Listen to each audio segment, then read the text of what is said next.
Many great cities of the world are known for their style and glamour, others for their history or culture. But there's only one that truly possesses all of these qualities and much, much more besides. We are, of course, talking about Paris, the romantic city of light. And even on a short break, you'll be guaranteed an unforgettable experience when exploring this magnificent European capital. Every edifice, statue and square has a fascinating tale to tell. And from the turmoil of war and revolution to Paris's proud imperial days, we'll have the opportunity to explore some of the locations linked to its extraordinary past. But whether you're interested in art and architecture, browsing through shops, or enjoying some of the culinary delights on offer in one of the many Parisian street cafes, you'll find the charm and elegance of this city is quite unique. From beautiful boulevards and parks to museums of world renown, this portrait of a city will take us on a captivating journey through one of the most cultural capitals on the globe. Our tour of Paris starts in a district known as the Ile de la Cité, which is where the origins of the city began over 2,000 years ago. This area was once inhabited by Celtic tribes, but is today occupied by one of Paris's most impressive landmarks, the huge Gothic splendour of the Notre Dame. Where this magnificent cathedral stands is not only the true geographical heart of the city, but the whole of France. And even at first glance, you can see why Notre Dame was the obvious choice for this national distinction. The bronze star set in the pavement on the Place du Parvis Notre Dame marks point zero, where all distances are measured from Paris to every other French destination, making this a fitting place to start our journey.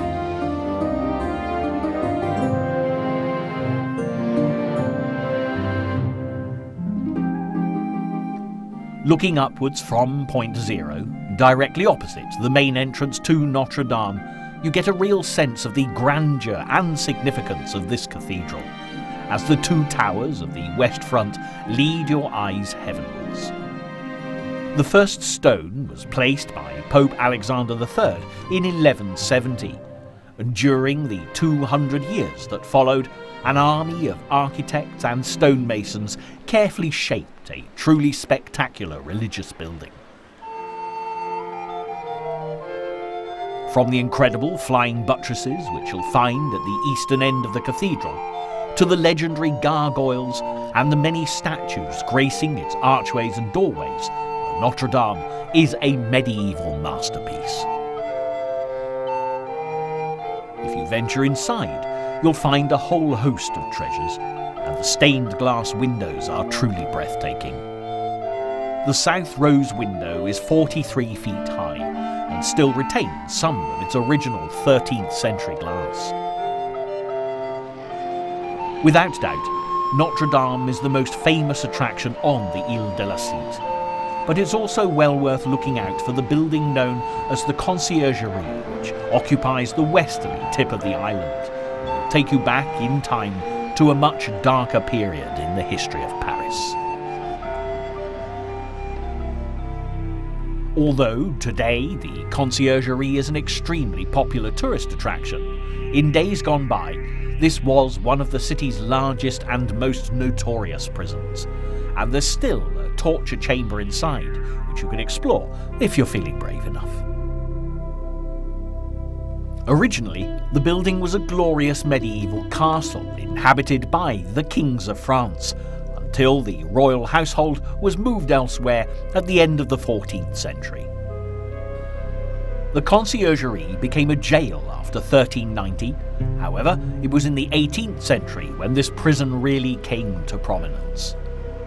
During the French Revolution, more than 4,000 prisoners were detained here, and many of them were sent to the guillotine, including Queen Marie Antoinette, who was kept in a tiny cell before being executed in 1793. Paris is rich in tales of revolution, and we'll return to these a little later on. Now it's time to travel to a slightly more modern location in the French capital. Just 100 metres north of the Conciergerie, you'll find a wonderful example of Paris's cutting-edge style of the present. Built in 1977, the Pompidou Centre is absolutely unique and considered quite a marvel of modern architecture. Situated just a stone's throw from the River Seine, the structure is a centre for the arts, both inside and out, and houses a vast public library, the National Museum of Modern Art, a centre for music and acoustic research, and very much more besides.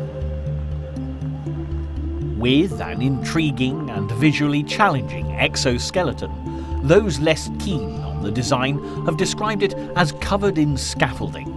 However, look a little closer, and you'll find that the architects Richard Rogers and Renzo Piano have simply placed all the interior fixtures, such as air ducts, pipes and escalators, on the outside, turning the building literally inside out.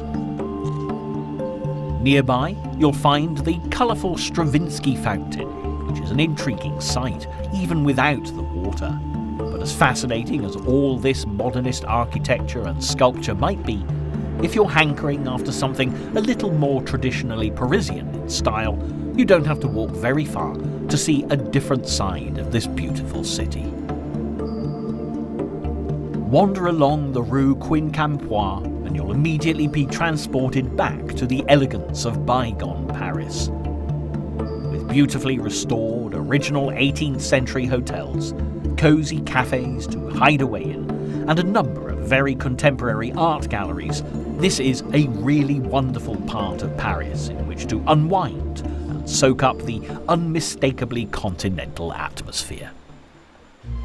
Once refreshed in one of the city's many bars or restaurants, you'll be ready to move on to our next location.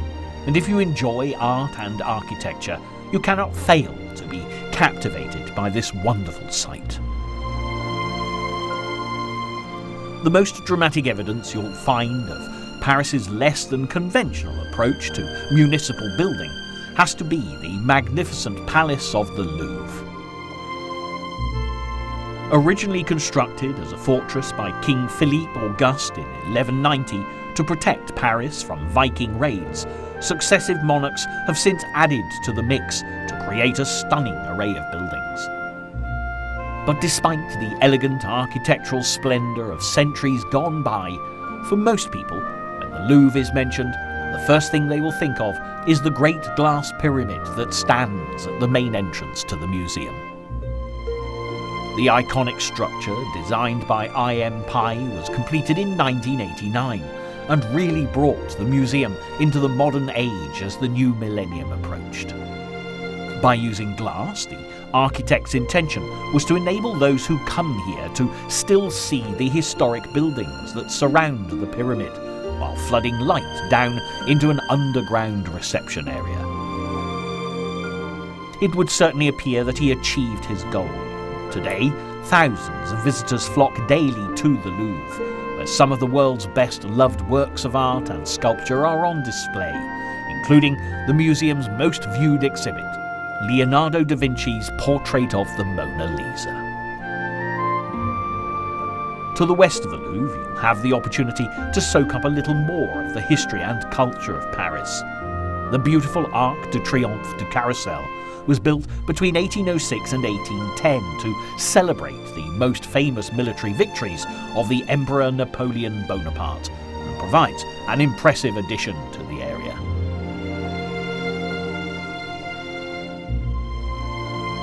Years ago, the Grand Tuileries Palace provided a dramatic backdrop to this triumphal arc. But while wars and revolution tore the French capital apart, the royal residence, which stood as a symbol of the monarchy, suffered many attacks and was finally destroyed by fire in 1871. Now all that remains of the palace are its beautiful 17th century gardens, which stretch out from the Louvre along the River Seine. The Tuileries Gardens are a wonderful space in which to unwind. and in amongst the lawns and hedgerows you'll find a fascinating array of sculptures, from classical figures to more modern designs. As you reach the western end of the Tuileries, you'll find another area which suffered the ravages of revolution, perhaps more than any other place in the city. Place de Concorde was originally laid out as Place Louis XV, complete with a statue of the eponymous monarch in the mid-18th century. It was definitely an opulent sign of the times, when French royalty and the aristocracy lived a decadent life of luxury, while the poor struggled for survival. But all would change as the streets were filled with the spirit of revolution in 1789. The statue of the French king was removed and replaced by the notorious guillotine, and the square quickly became the Place de la Révolution.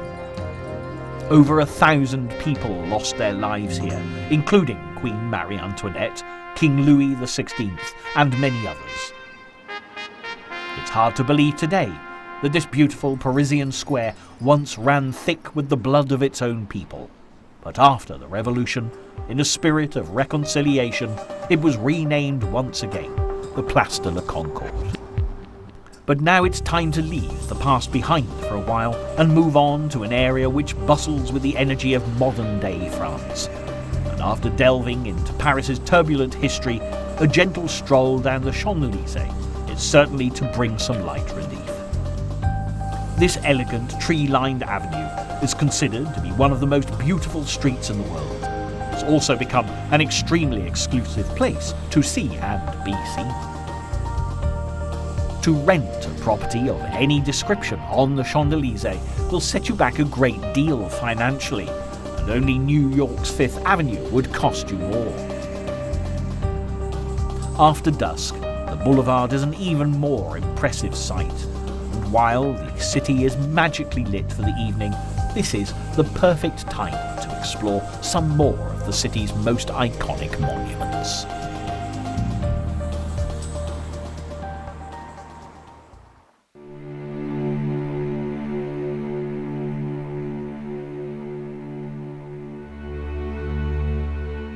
Although we've already seen a great deal of Paris, we've yet to explore some of the city's most famous landmarks. And at the end of the Champs-Élysées, you'll be greeted with a spectacular view of the Arc de Triomphe. The arch commemorates the Napoleonic Wars, which began in 1803. It was on the French Emperor Napoleon's orders that the first stone was laid after his victory at the Battle of Austerlitz. Various friezes depict the 19th century battles, but it's not only the Napoleonic Wars that are remembered here. At the centre of the arch, you'll find the tomb of the unknown soldier, honouring all those who died for France in the First World War. At 6:30 every evening, the flame is lit above the tomb as a mark of respect, and it's said that even during the German occupation of France in the Second World War, the flame continued to burn. The evening is a wonderful time to take in the magnificent buildings and structures of Paris, and to soak up some of the atmosphere of the city. And if you head south, back towards the River Seine, there are plenty of interesting sights to explore. On the left bank of the Seine, the Quai Voltaire is home to some wonderful 18th century houses, and many of the finest antique dealers in Paris. Much loved artists of the past once lived here, including the composer Richard Wagner and novelist Charles Baudelaire. A stroll along this fascinating street will evoke a true sense of the artistic heritage of cultural Paris. Nearby, you'll find an important landmark, which began its life as a railway station. This is now the Musée d'Orsay, which is filled with the most spectacular collection of paintings by the giants of French art. Here you'll find work by the Impressionist artists, including paintings by Pierre-Auguste Renoir, Edu Manet and Edgar Degas, as well as many more besides. The Musée d'Orsay is, of course, best visited during opening hours, but an important landmark in the city that really comes to life at night is the Eiffel Tower.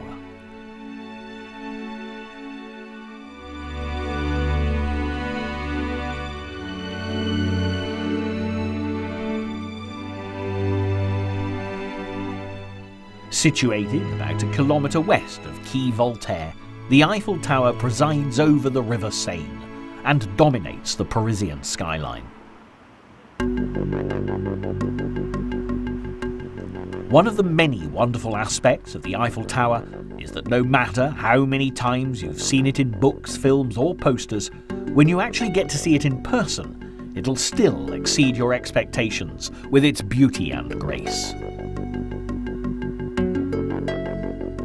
At over 1,000 feet high, the tower was the tallest building in the entire world, until New York's Empire State Building took that title in 1931. Of course, there are now many taller and grander structures all over the world, but when you remember that this tower was created in 1889, the design concept of its creator, Gustave Eiffel, and the engineering skill required to bring his dream to fruition can only be described as astonishing.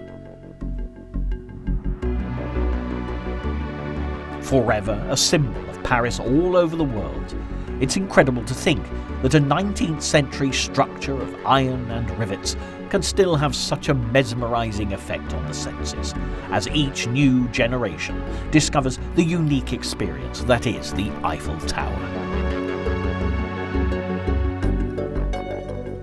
If visiting by day, it's well worth taking the time to wander through the Parc du Champ de Mars and explore some of the other attractions in the area. At the end of the park, you'll find the École Militaire, which was founded by Louis XV as a military school in 1750. The aim was specifically to help cadet officers from poor families to embark upon a military career. But this idealistic vision didn't last long, and all too soon it was utilised for the training of aristocratic army officers, no doubt adding fuel to the fire of the revolution already smouldering. Even so, the most notable graduate was, of course, Napoleon Bonaparte, and it's interesting to note that this area where the French emperor began his rise to power is also where he eventually ended up being laid to rest. Situated just to the east of the École Militaire is another huge complex that makes up Les Invalides. You can't mistake the buildings, not least because of the stunning gold-covered dome of the church that demands your attention. The Église du Dôme is one of the finest examples of 17th century French architecture, and even on a dull and grey day, its wonderful gilded cupola lights up the sky like a replacement sun. If you have time to explore the inside of the church, you'll find the frescoes that adorn the interior are truly breathtaking, and the artist, Charles de la Fosse's Glory of Paradise, is without doubt the most impressive of all. Below the lavishly decorated cupola lies the tomb of Napoleon, and his remains have been here since December the 14th, 1840, 20 years after he died in exile on the island of St. Helena. There are plenty of fascinating sights in the Église du Dôme, but if you can bear to tear yourself away, it's now time to head away from central Paris to a district just a little further out. Nestled on the very edge of central northern Paris, Montmartre sits on a steep hill that sweeps elegantly down to the metropolis. Immediately obvious is the completely different atmosphere here to the rest of Paris, not least as you can see for yourself, because the ground isn't sufficiently stable to allow for new building projects. So much of the district's old worldly charm and rather ramshackle architecture has been left undisturbed. In the past, Montmartre became home to young poverty-stricken artists who were drawn to Paris to ply their trade, many of whom went on to become world famous, including the likes of Salvador Dali and Vincent van Gogh. Today, as you stroll through the charming streets and squares, you'll find galleries and museums dedicated to the artists that once painted here. The Dali Museum stands at the very heart of Montmartre, and with no less than 330 original engravings and sculptures by Salvador Dali on display, offers an extraordinary journey through the artist's surreal universe. Not far from the Dali Museum, you'll find the Place du Tertre, a real Parisian high point, famed for its association with the artists who began exhibiting here well over a century ago. Awash with interesting little cafes and creperies, you'll find it full of budding artists, even when the weather's bad, ready and willing to capture your likeness for the right price. They may not be the next grand masters, but what better way to remember your travels than with your very own portrait by a Parisian artist? The artist and rather bohemian atmosphere may well be what attracts so many people to Montmartre. But if you head to the summit of the hill, there's a Parisian sight that if you come here, you can't fail to see. This magnificent basilica is the Sacré-Cœur, dedicated to the Sacred Heart of Christ. The white-domed extravaganza, considered to be one of France's most important Roman Catholic churches, really is a spectacular sight. Work began here in 1875 after two businessmen promised to build the basilica if France was spared from assault during the Franco-Prussian War. As this is precisely what happened, they were true to their word. As a result of the advantageous location, the Sacré-Cœur can be seen from all over Paris, and from this spot, the entire city is laid out in front of you, giving as good a view of Paris as you'll see from the Eiffel Tower. Sadly, we're now nearing the end of our journey. It's time to head back into central Paris to Les Grands Boulevards, where you'll be greeted with a view of one of the most elegant attractions in the city, the magnificent Opera Garnier. Paris's beautiful opera house was made famous by the novelist Gaston Leroux in The Phantom of the Opera in the early 19th century, and the later musical by Andrew Lloyd Webber. The building itself was erected in 1872 as part of Napoleon III's vision for a second empire, and the opera house, with its coloured stone and gold statues, must surely have been one of the grandest sights in all of France at the time. Looking like something out of a fairy tale, with its ornate stonework and almost crown-like dome on top, the Opera House is as magical today as ever. And just as you would expect from such a lavish building, it's still very much at the heart of Parisian cultural life, with a capacity that can accommodate well over 2,000 people. The elegance of the Opera House has clearly rubbed off on the surrounding area. And if you wander around Les Grands Boulevards, you'll find an area of fashionable stores, brasseries and sophisticated street cafes.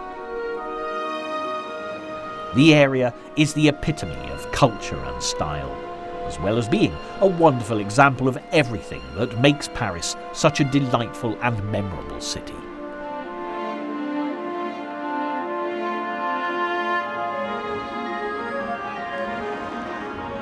As our tour around Paris comes to an end, Le Grand Boulevard provides the perfect conclusion to this cityscape adventure. Paris is a city where on every corner there's a site of some interest. The architecture is second to none, and with a history that's as varied as it is colourful, you'll never be at a loss for either enlightenment or entertainment. Paris has, quite rightly, been dubbed the City of Light, as the brightest jewel sparkling in the crown of modern France. And for those who come here to visit, it truly makes for a mesmerising experience.